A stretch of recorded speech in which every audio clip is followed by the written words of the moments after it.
को कल ही देश का नया मुख्य चुनाव आयुक्त बनाया गया और आज उनकी नियुक्ति पर सियासत भी शुरू हो गई है।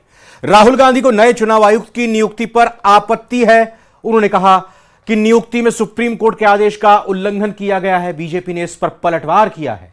क्या चल रहा है इसको लेकर, इस रिपोर्ट में देखते हैं।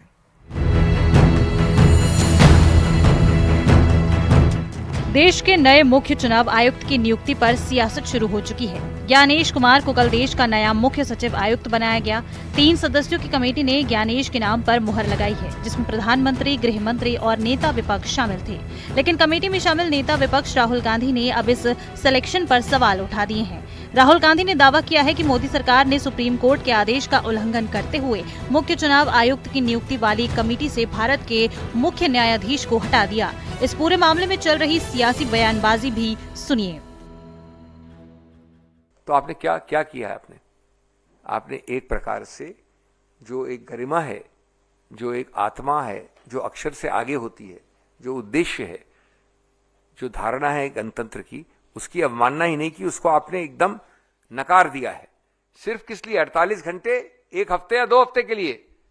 ये अगर ईगो नहीं तो क्या है? जो एक प्रोसीजर तय किया हुआ है, उस प्रोसीजर के हिसाब से ही वो सब किया गया है, जिसके अंदर प्रधानमंत्री जी थे, हमारे लॉ मिनिस्टर थे और सब नेता प्रतिपक्ष राहुल गांधी थे।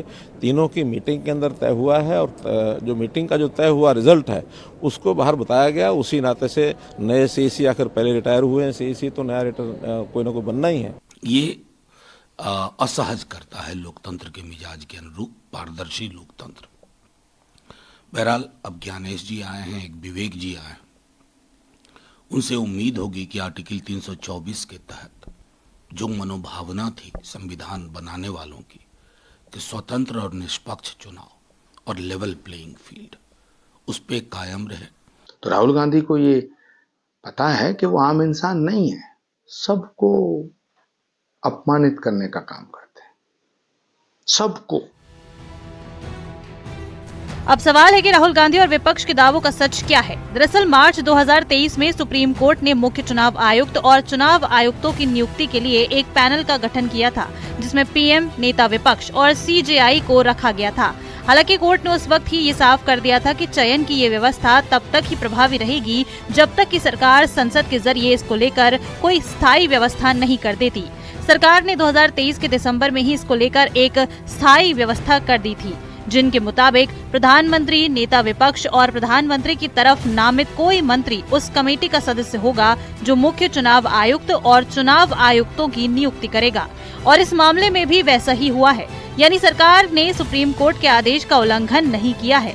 लेकिन राहुल गांधी सुप्रीम कोर्ट के आदेश का उल्लंघन का दावा कर रहे हैं। मुख्य चुनाव आयुक्त की नियुक्ति पर सियासत जारी है। न्यूज़ 18 के लिए ब्यूरो रिपोर्ट। पटना के